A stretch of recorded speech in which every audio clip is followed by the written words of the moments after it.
Hi, everybody. Thanks for joining me as we take a look at your weekend forecast for this weekend, November 7th through the 9th. And things are busy weather-wise, and we're going to see a big cool down, although that mostly happens early next week. This weekend, a couple chances for rain tonight and on Sunday. Let's go through the details and see what's going on here across the country. Okay, here's our storm that's approaching us currently now. You can see relatively, and we'll look at this on radar, a relatively narrow band of precipitation headed in our direction.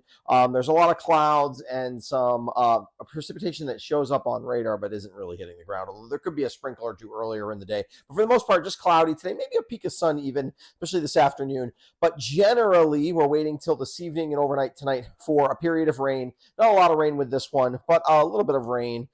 Then we get a bit break for Saturday with some clouds before some of this energy that's coming over the top of the Rockies is going to consolidate slowly over this southeastern part of the United States and kind of slowly create a storm that heads up in our direction with some steadier rain, off and on steady rain, I should say, on Sunday night. And Monday starts to get out of here with some leftover flurries, probably. I think even at the lower elevations, whatever's left over on Monday, Tuesday, of which there won't be a ton, not enough to really cause to coat the ground, except for at elevation and really above like road level elevation, 2,000 feet and above is where we're going to see any accumulation of snow. But definitely flurries, I think, will happen. Almost all of us will see some sort of flurries early next week. But that's next week. Let's focus on the weekend here as we go.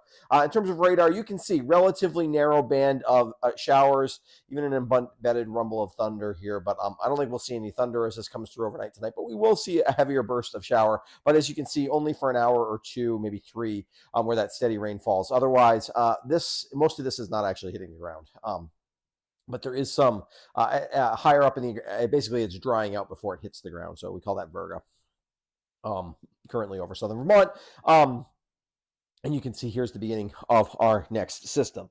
In terms of the surface, you can see the pattern is moving very quickly. So our storm that is going to impact us overnight tonight is still basically over the upper peninsula of Michigan. Is going to make its way all the way through, and by tomorrow morning it'll be out of here, which is why the system that's just kind of in the northern Rockies now is going to make its way towards us by Sunday and into Monday. And then basically, then the pattern kind of gets, still have these short waves within the pattern, but this overall pattern, we're going to build a significant trough.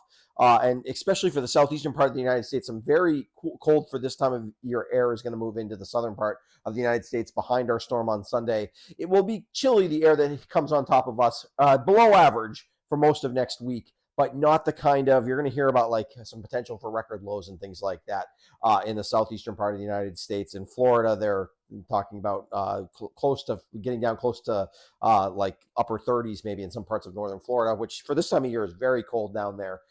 We're not going to be in very cold territory. Nothing like record lows this time of year, even in early November, are down in the single numbers, sometimes below zero even this early in the year. Is not impossible for us. We're not getting any of that kind of stuff. We'll probably never see lows next week below maybe the upper teens would be the coldest I think we're going to get. So cold, but not ridiculous. But some flurries around, like I said, is we're not really in the heart of the cold. It's going to move south of us, actually, of the deep cold. But we're going to be on the chillier side after this weekend. Let's take a look at those temperatures. You can see across Canada, we do have colder air, and we're really going to tap this even more as the next system gets going. The system we're having now is not really going to move cooler air, and you'll see that we're basically pretty kind of moderate for temperatures throughout the weekend, pretty close to average, maybe a degree or two below average, but pretty close to average. But the next system is the one that really taps this colder air in Canada, where you see we've got some temperatures cold, even in Canada for this time of year when you see single numbers and close to zero numbers. That's getting chilly even when you get up towards the Arctic Circle. And it's the beginning of things that are obviously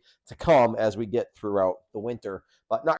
All right, so you can see as we look at the upper level map, this is at 500 millibars with vorticity in shaded, which basically is upward vertical motion of air. And you can see that we have basically, it shows you the places where there is storm energy basically around, is another way to kind of think about what that is. So you can see we have a real significant piece of kind of Arctic energy that is across Hudson Bay now. Not after this storm, but in conjunction with the next storm, that's going to kind of slide south as well and create a big trough. But before that, currently we've been in this very zonal flow with lots of little what we would call shortwave troughs embedded within it, which means these quick moving storms that we've seen. And it means the pattern, you can have part of a day can be kind of nice, and then by the afternoon things can change, or in the morning things can change, and then you can dry out in the afternoon, which is why the system that we're going to get today is going to be one of those going to zip right through. And then we're going to get the Sunday storm. But the Sunday storm, the difference is it's going to get some reinforcing northern jet stream energy, some northern Arctic energy involved in it, and that's going to kind of create a big buckle in the overall flow across the eastern part of the United States, a big trough where all these lines dip down way south into Florida, and that's going to give a chance for the pattern to kind of slow down. You get stronger storms in those situations, but less frequent storms. And so what's going to happen is mostly that storm is going to move through on Sunday night, and by Monday it's going to kind of wrap up to our north and east, and we're going to be left in the trough with a lot of kind of relatively moist flow from the northwest early next week over the lakes. There will be some lake effect snow, particularly west of us, obviously, but some of those flurries will make their way to us, and that's why we all probably get a chance to see a little bit of snow in the air at least early next week. Again, I'm not too concerned about accumulation, but that's what's going to happen. Overall, though, there's lots of shortwave energy, lots of, you can kind of see 1, 2, there's even kind of one here for 3, 4, 5, 6, 7, 8 pieces, and that's in the western hemisphere, in the northern hemisphere, and that's a lot, plus these two here. So lots of stuff going on, and that means pretty quick changeable weather as we go forward here. Let's take a look at the actual forecast. Kind of gives you an idea of what's going to happen today. Mostly cloudy, maybe a peak of sun. It'll be pretty limited, any sun we see. Temperatures in the upper 40s to close to 50s if you're in the valleys. Evening rain that probably mostly is over by 1, 2 o'clock in the morning. It'll be just a period of relatively brief rain. I think we're good until probably 6, 7 o'clock tonight before we actually see that steady rain move in, maybe even a little bit later. But temperatures basically hold where they are. Tomorrow, some sun, some clouds, a little breezy, not crazy breezy, but a little breezy with temperatures around 50. We cool down to about 30 degrees. Saturday night, we have relatively clear conditions, starting to cloud up by Sunday morning. Sunday morning, we rapidly cloud up, and then rain on Sunday off and on. Really could happen just about any time during the day. So if you're trying to get out and do anything, go for a walk or things like that, go for a hike on Sunday, it's going to be wet. So that's just sort of what it is. Temperatures will be in the mid 40s, and the chances for rain continue Sunday night. We start to dry out Monday with any leftover precipitation being in the form of light snow. Flurries mostly, maybe a snow shower at elevation. Again, wouldn't be surprised, even with tonight, to see those high elevations tomorrow morning have a little bit of snow on them, hit the peaks of the ski areas, and certainly early next week, the peaks of the ski areas are going to see a little bit of snow up that way. But most of us, even those of us who live in the mountains, but not at the tops of the mountains, are going to see just flurries in the air. All right, let's take a quick look at the highlights. Busy weekend weather-wise. Tonight, a quick moving storm brings rain. A more significant storm will impact southern Vermont Sunday and Sunday night. It will be breezy both Saturday and a little bit on Sunday as well with that developing storm. The beginning of next week looks cold for early November with off and on flurries.